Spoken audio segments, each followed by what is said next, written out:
మనతో హెచ్చరిక చేస్తున్నాడు. ఈ లాజరు గురించి మాట్లాడుతూ అంటాడు కదా, ఒక దరిద్రుడు ఉన్నాడు. మనకు తెలుసు ఎండ్ ఆఫ్ ద స్టోరీ. ఈ ఈ ఈ కథ ఆఖరిలో ఏం తెలుస్తుందంటే, అతను అబ్రహాము రొమ్మున ఆనుకోవడానికి కూర్చున్నబడ్డాడు. He was given to the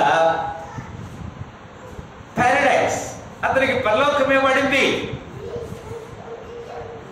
ఇక్కడ ఆ ధనవంతుడి గురించి మాట్లాడుతున్నాడు, దరిద్రుడి గురించి మాట్లాడుతున్నాడు.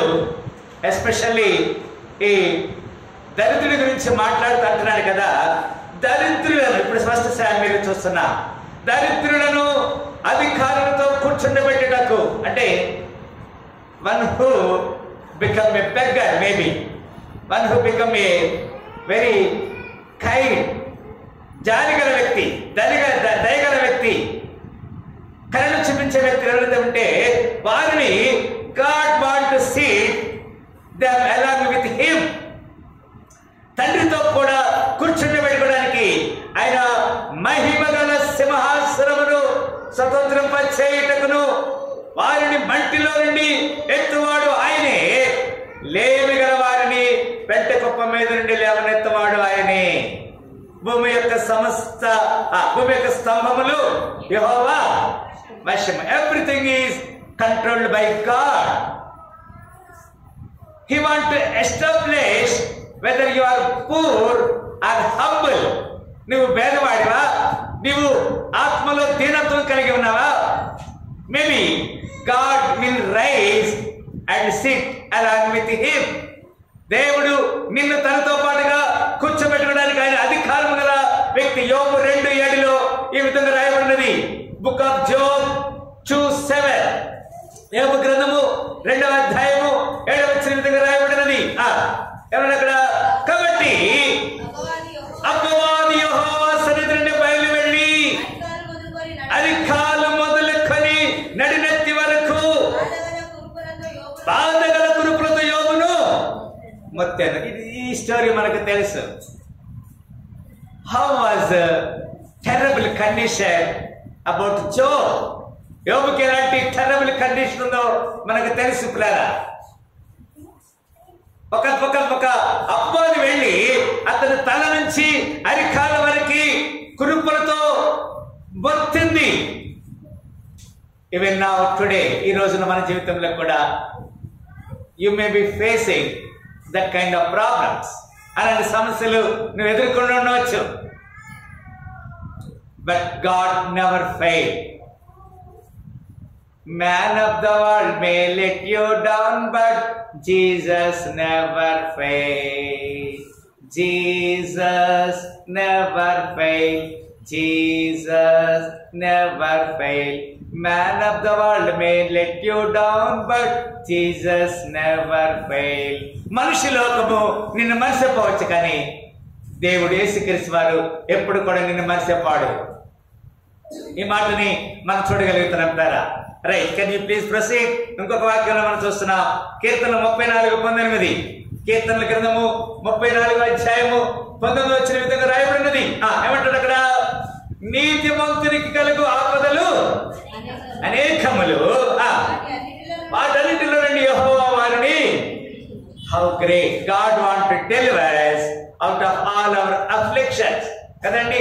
ఆయన మనల్ని నీతిమంతులు కలిగి ఉంటే, as long as you are become a righteousness, నీవు నీతిమంతుడిగా ఉంటే నీ ప్రతి అఫ్లిక్షన్స్ లో, ఆపదలో దేవుడు నిన్ను he will deliver you. ఆయన నిన్ను తప్పిస్తాడని, ఆయన విడిపిస్తాడని ఇక్కడ లేఖనం ద్వారా మనం గమనిస్తున్నాం ద్వారా. మరి మన జీవితాలు ఒకవేళ వీటన్నిటిని దేవుడు మన ముందు నుంచి కొన్ని పరీక్షలు, మనము దేవుడు పెట్టినటువంటి పరీక్షలో మనం గెలవాలని లేఖనం తెలియజేస్తుంది. వన్ మోర్, అక్కడ 73:14 కీర్తనలు 73:14 ఈ విధంగా రాయబడినది. ఏమన్నా అక్కడ 73:14, దినమంతయు నాకు బాధ కలుగుచున్నది, ప్రతి ఉదయం నాకు శిక్ష వచ్చుచున్నది. పిల్లరా, ఈ రోజున మనం చాలా ధన్యులమే. చక్కగా రాత్రి భోజనం చేసాము, ఉదయకాల సమయంలో చక్కగా మరి దేవుని సన్నిధికి వచ్చాము. మళ్ళా తిరిగి చక్కగా దేవుని సన్నిధిలో గడిపే కృప దేవుడు మనకిచ్చాడు. ఇక్కడ ఏమంటున్నాడంటే, చాలా మంది రాత్రి నిద్ర పట్టలేని వారు ఉన్నారు కదండి. కొంతమంది అలాంటి బాధను అనేక చోట్ల నేను ప్రార్థన సహవాసానికి వెళ్ళినప్పుడు నాతో వచ్చి, పయ్యా రాత్రి మాకు నిద్ర రావడం లేదు, మా కోసం ప్రార్థన చేయండి. వీఆర్ రియల్లీ సో బ్లెస్డ్ కదా. గుండె చెదరిన వారిని బాగు చేయు వాడని, గుండె చెదరిన వారిని బాగు వాడని, వారి గాయము నాయో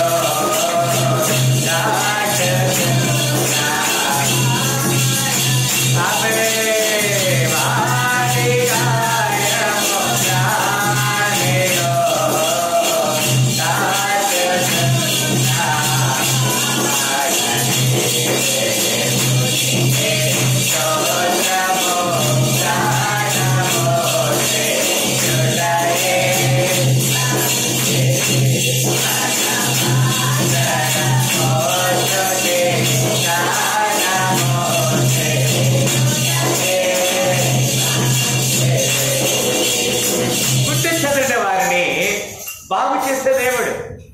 if your heart will be trouble కదండి, తీయాల్సిన అవసరం లేదు. యోహాను సువార్త 14 చెప్తున్నాండి, మీ హృదయములను కలవరపడనీయకడని చెప్తున్నాడు. Let not your heart be in trouble. మీ హృదయాన్ని కలవరపడనీయద్దు. కొన్నిసార్లు మన హృదయంలో కలవరం కలుగుతూ ఉంటుంది. ఎప్పుడు కలుగుతుంది కలవరము? when we are our heart will become trouble, when we are thinking something, it goes on wrong. నీవేదైనా ఒకటి తలస్తే అది జరగకపోతే ఏమవుతుంది? మన హృదయంలో ఏమవుతుందండి? కలవరం కలుగుతూ ఉంటుంది. అయ్యో ఇది జరగలేదే, అయ్యట్టు నేను అనుకున్నానే, నేను ఆ తలంచింది జరగలేదే. కానీ ఇక్కడ అంటాడు కదా, దినమంతయు నాకు బాధ కలుగుతున్నది, ప్రతి ఉదయం నాకేం కలుగుతుంది? శిక్ష వచ్చుచున్నది. రైట్. మనం చాలా జాగ్రత్తగా దేవుని సన్నిధిని వెతికే వారిగా ఉండాలి. If you got the trouble, it is glory to God. నీ జీవితంలో సమస్య కలిగిందంటే అది దేవునికి మహిమని మనం దేవునికి కనపరచాలి కదా. ఐజయా చాప్టర్ 1:6, యెషయా గ్రంథము 1వ అధ్యాయము 6వ వచనం విధంగా రాయబడినది. రైట్. అరికాలు మొదలుకొని తల వరకు స్వస్థత కొంచెమేనూ లేదు. ఎక్కడ చూచినను గాయములు, దెబ్బలు, పచ్చి పుండ్లు, అవి పిండబడలేదు, మెత్తబడలేదు. గమనించాలి ప్రేరా. అరికాలు మొదలుకొని, యోబు కూడా అంతే, తల నుండి అరికాల వరకు కురుపులతో మొత్తింది అపవాది. ఇక్కడ ఇక్కడ ఈ మాట గురించి చెప్తున్నాడు, అరికాలు మొదలుకొని తల వరకు స్వస్థత కొంచెమేనా లేదు. ఈ 2025వ సంవత్సరము ఈ 40 రోజుల ఉపవాస యాత్రలో నీ జీవితం ఏదైనా సరే స్వస్థత లేని సమయం ఉంటే, బాధ ఉంటే దేవుడు నీకు స్వస్థపరచాలి. ఆమె చెప్పండి హల్లెలూయా. నీ జీవితంలో స్వస్థత శీఘ్రంగా రావాలని మనం ప్రార్థన చేయాలి. స్వస్థత కొంచెమైనా లేదు. అవి దెబ్బలు, పచ్చి పుండ్లు, అవి పిండబడలేదు, కట్టబడలేదు, తైలముతో మెత్తన చేయబడలేదు. దేవుడు మనల్ని ఆనంద అభిషేక తైలముతో దేవుడు మనం అభిషేకిస్తాడు కదా. Not this kind of oil, భూసంబంధమైన నూనె కాదు, పరలోక సంబంధం వంటి నూనెతో ఆయన మనల్ని స్వస్థపరుస్తాడు, శుద్ధి చేస్తాడనే మాటని మనం చూడగలుగుతున్నాం కదా. ఇర్మియా 8:22, ఇర్మియా గ్రంథము 8వ అధ్యాయము 22 ఈ విధంగా రాయబడినది. ఇర్మియా 8:22, గిలాదులో గుగ్గిలము ఏమీ లేడా, అక్కడ ఏ వైద్యుడు లేడా, నా జనులకు స్వస్థ ఎందుకు కలగకపోవచ్చున్నది. Is there no balm in Gilead? Is there no physician there? Why then is not the health of the daughter of my people recovered? నా ప్రజలకి స్వస్థ ఎందుకు కలగట్లేదు? అది ఇంగ్లీష్ లో బామ్ అని రాయబడింది. గుగ్గిలం అంటే ఇంగ్లీష్ లో బామ్ అన్నారు. బామ్ అంటే జెండు బామ్ కదా. తర్వాత ఇంకేమేమి బాంబులు ఉన్నాయి కదా, ఏమంటారు ఇంకా చెప్పండి అమ్మా. జెండు బామ్, ఇంకా ఇంకేం బాంబులు ఉన్నాయి? గుగ్గిలం అంటే బామ్ అని ఉంది, ఇంగ్లీష్ లో ఇక్కడ రాయబడింది, ట్రాన్స్లేషన్ చేశారు. తెలుగులో గుగ్గిలం అని ఉంది, ఇంగ్లీష్ లో బామ్ అంటారు కదా. Is there no balm in Gilead? గిలాదులో గుగ్గిలము లేదా అంటున్నాడు. ఎస్, ఈ దినమున మన జీవితంలో definitely there is a balm with you. That is none else, the blood of Jesus. ఆ బామ్ ఏంటంటే, ఆ స్వస్థపరిచే ఆ యొక్క ఔషధం ఏంటంటే యేసుక్రీస్తు రక్తం. హల్లెలూయా. యేసు రక్తము ప్రతి పాపము నుంచి మన పవిత్రులుగా చేస్తుంది, పరిశుద్ధులుగా చేస్తుంది. ప్రతి ఘోర పాపమును కడుగును మన యేసయ్య రక్తము. ప్రతి ఘోర పాపమును కడుగును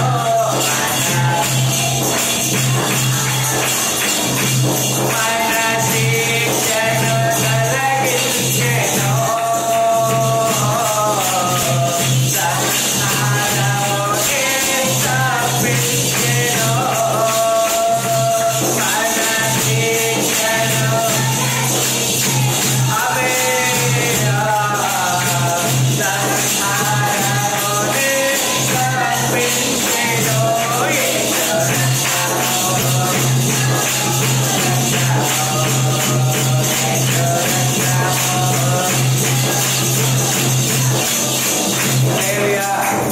ప్రతి ఘోర పాపము నుంచి, ప్రతి విధమైన వ్యాధి నుంచి, ప్రతి విధమైన బలహీనత నుంచి చనిపోయిన వారిని సైతం లేవగలిగిన సజీవమైన రక్తము. ఏ రక్తం అనేది? యేసుక్రీస్తు యొక్క రక్తం. Is there any balm in the Gilead? గిలాదులో గుగ్గిలం లేదా? Yes, there is a balm. It's nothing but the blood of Jesus. ఆ బామ్ ఏంటంటే యేసు రక్తమే. ఈ ఉదయకాల సమయంలో నీ జీవితంలో నీకు ఏదైనా సరే బలహీనత ఉండొచ్చు. మేబీ టాప్ టు బాటమ్, తల నుంచి అరికాల వరకు ఏదైనా any kind of physical problems, ఏదైనా సమస్య ఉండొచ్చు. But the blood of Jesus Christ will cleanse you. యేసు రక్తము నిన్ను పరిశుద్ధపరుస్తుంది. It will definitely heal you. ఆయనను స్వస్థపరిచాడు. గిలియాదులో గుగ్గిలం లేదా? అక్కడ ఏ వైద్యుడును లేడా? నా జనులకు స్వస్థ ఎందుకు కలగట్లేదు? Why should not it happens? ఎందుకు జరగట్లేదు? What is the reason they are not getting cure? ఎందుకు వాళ్ళకి స్వస్థ కలగట్లేదు? We should submit our self to the Lord. దేవునికి మనము సమర్పణ చేసుకోవాలి కదా. ఈ ఉదయకాల సమయంలో తిరిగి మనము లూకాసు వార్త 16వ అధ్యాయంకి వస్తున్నాం. లూకాసు వార్త 16వ అధ్యాయము 19 నుంచి చదువుకుంటున్నాం. లూకాసు వార్త. ధనవంతుడు ఒకడు ఉండెను, ధరించుకొని. Yes, there is two kinds of people. ఇక్కడ ఇద్దరు రకాల మనుషులు ఉన్నారు కదా. ఒకడు ధనవంతుడు, ఒకడేమో దరిద్రుడు. ఇంతకుముందు మనం చూసాం. Next continue the next verse. ఏమన్నా అక్కడ? దరిద్రుడు. రాజులలో ఒక దరిద్రుడు నేను, వాడు కురుపులతో నిన్న వాడి ధనవంతుడి ఇంట వాకిట పడి ఉన్నాడు. This is the kind of nature in the world. కొంతమంది అనుకుంటారు ఒకడ పేదరికం ఉన్నంత మాత్రం చేత దేవుని చెప్పొద్దని కాదు అక్కడ. If you are poor in condition, it is nothing is wrong. అక్కడ తప్పేమీ లేదు. ఇక్కడ ఇద్దరు మనుషులు మన మధ్య ఉంచున్నాడు. One is the rich man and the another one is the beggar. English లో ఇక్కడ బెగ్గర్ అని రాయబడింది, కానీ మనం పూర్ అని చెప్పొచ్చు. దరిద్రుడు అంటే ఎవరంటే పూర్. ఈ ఇద్దరు మనుషుల గురించి ఒక చక్కని స్టోరీ యేసుక్రీస్తు వారు అటువంటి ప్రజలకు చెప్తా ఉన్నాడు. అటువంటి శాస్త్రులు పరిశీలికి చెప్తున్నాడు. ఇట్ వాజ్ హ్యాపెన్స్, ఈ విధంగా జరిగింది అని చెబుతూ ఎవరు పరలోకానికి వెళ్తారు అనే మాట గురించి చెప్తున్నాడు. ఒకవేళ భూలోకంలో ధనవంతులు ఉన్నవారే పరలోకానికి వెళ్తారేమో అనుకుని అన్నవారు భ్రమపడుతున్నారు. శాస్త్రులు పరిసయ్యులు అన్న కొంతమంది పెద్దలు అనుకుంటున్నారు. They are thinking that they are directly entering into the kingdom of God. ఇక్కడ ఈ స్టోరీ చెప్పాడు యేసుక్రీస్తు 21వ వచనం. అతని బల్ల మీద నుండి పడు రొట్టె ముక్కలతో ఆకలి తీర్చుకొని కోరెను. అతడితే కాక కుక్కలు వచ్చి వారి కురుపులు నాకెను. It is such a dangerous thing. చాలా భయంకరమైన స్థితి ప్లాన్ అది. కుక్కలు వచ్చి అతని ఏదైతే ఆ పుళ్ళు ఉన్నాయో అవి నాకుతా ఉన్నాయి. How dangerous condition he was. కానీ ఒక విషయం నేను అర్థం చేసుకున్న విషయము, ఆ ధనవంతుడు అతను పర్మిట్ చేశాడు తన ఇంటి దగ్గరికి. ఎందుకు పర్మిట్ చేశాడంటే చదువునన్నాడు. ఏమన్నా అక్కడ నెక్స్ట్ రొట్టె ముక్కలు తినడానికి. ఏం ముక్కలు తినడానికి? తన బల్ల మీద నుంచి పడేటువంటి, డైనింగ్ టేబుల్ మీద నుంచి పడేటువంటి రొట్టె ముక్కలు తినడానికి the rich man permitted him. ఆయన అనుమతించాడు. తర్వాత వర్స్ 22, ఆ దరిద్రుడు చనిపోయి దేవదూతల చేత అబ్రహామున ఆనుకున్నటకు కొనుకోబడెను. గమనించండి, the similar attitude. One is rich man, one is poor. ఇద్దరు కూడా ఒకే రోజున, మేబీ ఇక్కడ ఒకే రోజు అని చెప్పడలేదు కానీ near by, somehow near by. మొట్టమొదటిగా దరిద్రుడు చనిపోయాడు, దేవదూతల చేత అబ్రహామునకు తీసుకుని పోబడ్డాడు. ధనవంతుడు కూడా చనిపోయాడు, మేబీ లేటర్, తర్వాత తిరిగి ఉండొచ్చు. చనిపోయాడు, పాత పెట్టబడిను. ఏమైంది అతను? అప్పుడు అతను ఎక్కడ తీసుకెళ్ళబడ్డాడంటే 23వ వచనంలో, పాతాళమునకు బాధపడుచు కనులెత్తి దూరము నుండి అబ్రహామును అతని రొమ్మున ఆనుకున్న లాజరును చూసి ఏమంటున్నాడు? తండ్రివైన అబ్రహామా, నా యందు కనికరపడి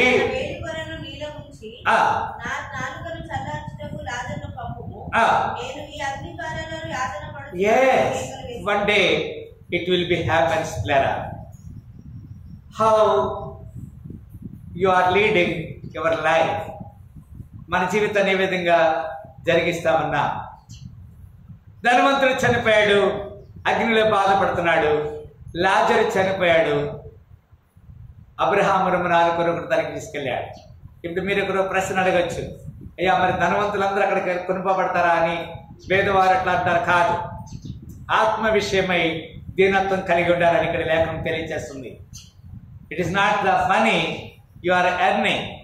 నీవు సంపాదించే ధనము కాదు, కానీ but your the spiritual life, how you are leading. ఆత్మీయ జీవితాన్ని ఏ విధంగా నడిపిస్తున్నా. 25వ వచనంలో ఏమన్నా అక్కడ, అందుకు అబ్రహాము కుమారుడా, ఇది చాలా ప్రాముఖ్యమైన విషయం, అందరు గమనించాలి. అబ్రహాము గురించి అబ్రహాం చెప్తున్నాడు, ధనవంతుడితో మాట్లాడుతున్నాడు. నీవు నీ జీవిత కాలమందు నీకు ఇష్టమైనట్లు సుఖము అనుభవించితివి, అలాగనే లాజరు కష్టము అనుభవించినని జ్ఞాపకం చేసుకున్నాము. ఇప్పుడైతే వాడు ఇక్కడ ఏం చేస్తున్నాడండి?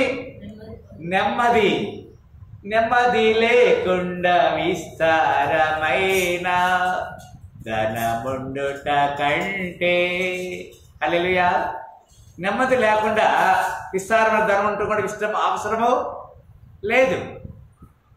ఒక ధనవంతుడు ఉన్నాడు. ఆ ధనవంతుడు అంటాడు కదా, అతనికి ఆ సంవత్సరం చక్కగా విస్తారముగా మరి పంట పండింది. తనకున్న షాపులన్నీ మరి చిన్న చిన్న షాపులు అయితే వాటిని పెద్దగా చేశాడు. ఆ షాపులో ఆ స్టోర్ అంతా సిద్ధం చేశాడు. Then he was telling his soul, తన ఆత్మతో చెప్తున్నాడు. ఆ ధనవంతుడు ఏమని చెప్తున్నాడు? నా ప్రాణమా తినుము, త్రాగుము, సుఖించుము. ఏమైంది? The very night, very moment, ఆ సమయంలో అక్కడ అంటున్నాడు కదా, దేవుడు అంటున్నాడు, ఓ ఈ ఫూల్ కదా, వెర్రివాడా అంటున్నాడు కదా. ఏమంటున్నాడండి? వెర్రివాడా, tonight I want your life. ఈ రాత్రి నీ ప్రాణాన్ని అడుగుతున్నా. ఆమె చెప్పండి హల్లెలూయా. ధనవంతుడు అగ్నిలో బాధపడుచున్నాడు, ధనవంతుడు అగ్నిలో బాధపడుచున్నాడు. అబ్రహాము రొమ్మున ఆదరించున్నాడు, అబ్రహాము రొమ్మున ఆదరించున్నాడు. ధనవంతుడు చూసి అన్నాడు, ధనవంతుడు చూసి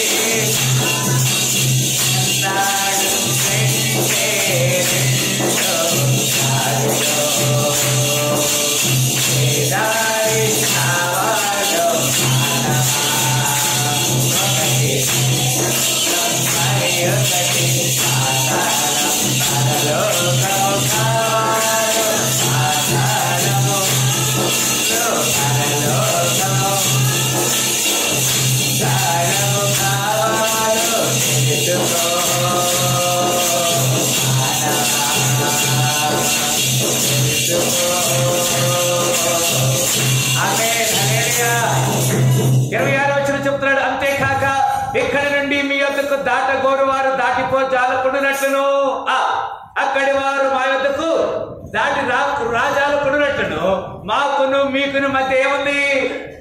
అగాధం ఉంది. దాన్ని గమనించాలి. మనం అనుకుంటాం అందరూ కలిసే ఉన్నాం కదా, నీతిమంతులు, మంచివారు, పాపులు అందరూ కలిసే ఉంటారు, ఎవ్రీబడి కదా. యేసుక్రీస్తు అందుకు ఒక మాట చెప్పాడు, గోధుమలు గురుగులు కలిసి పెరగనీయమని చెప్పాడు. లెట్ బోత్ కెన్ గ్రో, రెండు పెరగనిచ్చాడు. వెన్ ద హార్వెస్ట్ కమ్స్, కోతకాలం వచ్చినప్పుడు మొట్టమొదటిగా గురుగుల్ని తీసి అగ్నిలో వేశారు, ఆ గోధుమని తీసి పొట్లలో సమకూర్చారు. మనం గమనించాలి. 27వ వచనం చదువున్నాను. ఏమన్నా అక్కడ, అప్పుడు అతడు తండ్రి, అలాగైతే నాకు 5 సహోదరులు ఉన్నారు, వారు నీ వేదనకరమైన స్థలంలోకి రాకుండా వారికి సాక్ష్యం ఇచ్చినకై. ఇది చాలా ప్రాముఖ్యమైన విషయం చెప్పాడు. లాజరు అడిగినప్పుడు, లాజరు గురించి ఆ యొక్క ధనవంతుడు అడిగినప్పుడు చెప్పాడు, మీ దగ్గరికి మా దగ్గర రావడానికి there is no way to reach అది చెప్పినప్పుడు అంటాడు కదా, అయితే నాకు ఇంకా 5 సహోదరులు ఉన్నారు. లేరా, ఒక విషయం నేను చెప్తున్నా, నీ సొంత తల్లి, చెల్లి, అక్క, బావ, బంధువులు, స్నేహితులు, అన్నదమ్ముళ్ళు వారందరినీ రక్షించుకోవడానికి ఇది ఒక చక్కని అవకాశం. భూమి మీద ఉన్నప్పుడు దేవుడు నీకు ఒక అవకాశం ఇస్తున్నాడు. వారి కొరకు నీవు ప్రయాసపడాలి. ఇక్కడ ఈ ధనవంతుడు, నాకు ఇంకా 5 సహోదరులు ఉన్నారు, వారి దగ్గరికి ఈ లాజరును పంపించమన్నప్పుడు అక్కడ చక్కని మాట చెప్తున్నాడు. అందుకు అబ్రహాము 29 వచ్చింది కదమ్మా, వారి యొద్ద మోషేయు ప్రవక్తలు ఉన్నారు, వారి మాటలు వినవు. ఇక్కడ దేవుని సేవకుడు ఒక మాట చెప్తున్నాడు ఇక్కడ కదా. ఒక పాస్టర్ గారు ఇక్కడ చెప్తా ఉన్నాడు, అమ్మా మీరు ఈ విధంగా జీవించండి, ఈ విధంగా జీవించండి, మీరు ఈ మొట్టమొదటి వారంలో మీ నెలవారీ చందా ఇక్కడ రాపించుకోండి, దశమ భాగం ఇవ్వండి, లేకపోతే బియ్యం కానుక తీసుకుని చెప్తున్నాడు. ఆమె చెప్పండి, హల్లెలూయా చెప్తున్నాడా? చెప్తే ఏం చేయాలి మనము? వారి మాట వినాలా వద్దా? వినాలి. అందుకు అబ్రహాము, వారి యొద్ద మోషేయు ప్రవక్తలు ఉన్నారు, వారి మాటలు వినవలేను అతనితో చెప్పాడు. దేవుని సేవకుడు, నేను ఇక్కడ ఏమి వినను, నేను పాస్టర్ గారి మాట వినకపోతే ఏమవుతుంది? ఇక్కడ అదే చెప్తున్నాడు. మోషే అంటే ఎవరు? సేవకుడు. సేవకుడి మాట మనం వినాలి. We must listen the servants of God. ఆ సేవకులంట బాధతో కన్నీరు పెట్టుకొని ఆ పని చేస్తే మీకు మంచి కలగదని చెప్తున్నాడు. దుఃఖంతో కాకుండా ఏం చేయాలి? సంతోషంతో ఆ పని చేయాలని దేవునికి లేఖనం తెలియచేస్తుంటారు. ఎస్, చదమ్మా. 2 వచ్చిన చదవండి, ముగిస్తున్నారా? అతడు తండ్రి అబ్రహామ, అలాగా అనవద్దు, మృతుల్లో నుండి ఒకడు వారి యొద్దకు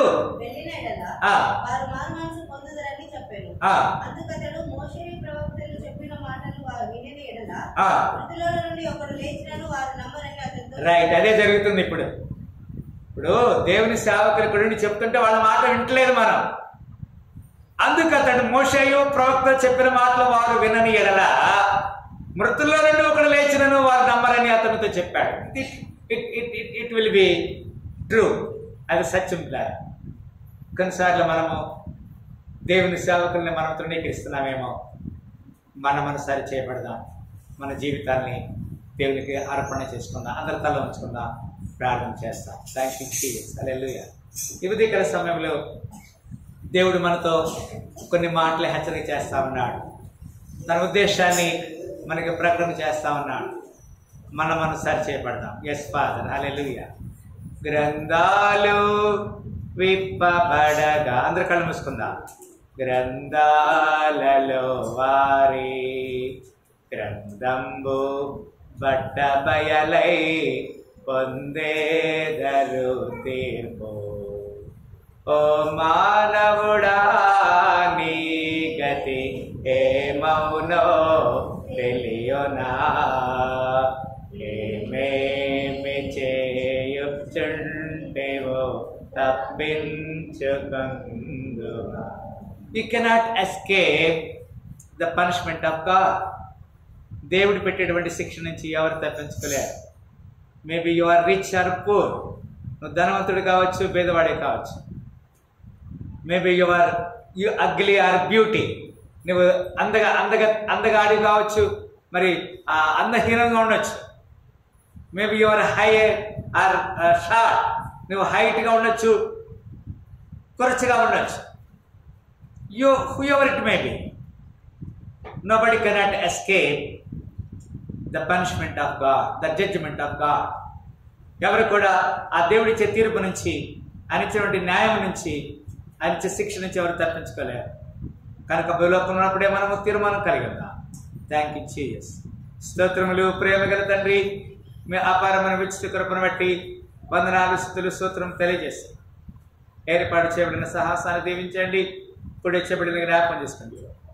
మా జీవితంలో మీరు చేసిన ప్రతి మేలు బట్టి వందనాలు, స్తుతులు, స్తోత్రం తెలియజేస్తాం.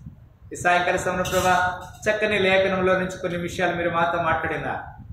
పచ్చి పుండ్లు గలవారు, దరిద్రుని నీ లేవనెత్తి నీతో పాటుగా సింహాసనం దగ్గర కూర్చోబెట్టుకుంటానని చెప్పారు. అలాంటి ప్యూర్ హార్ట్ మాలో జీవించడానికి సహాయం చేయండి. పరిశుద్ధ హృదయం కలిగి జీవించడానికి సహాయం చేయండి. ఇతరులను వేలు పెట్టి చూపించకుండా, ఇతరుల మీద బ్లేమ్ చేయకుండా, మా కలిగిన వాటితో సమాధానపడి సహాయం చేయండి. సకల ఘనత, మహిమ, ప్రభావం యేసుక్రీస్తు వారి శ్రేష్ఠమైన నామములో ఈ ప్రార్థన వేడుకుంటున్నాము తండ్రి. మరొకసారి ఈ యొక్క ఉదయకాల పునరుత్థాన శుభములతో దేవుడు మనందరిగా దీవించి ఆస్వాదించరుగాక. ఆమేన్.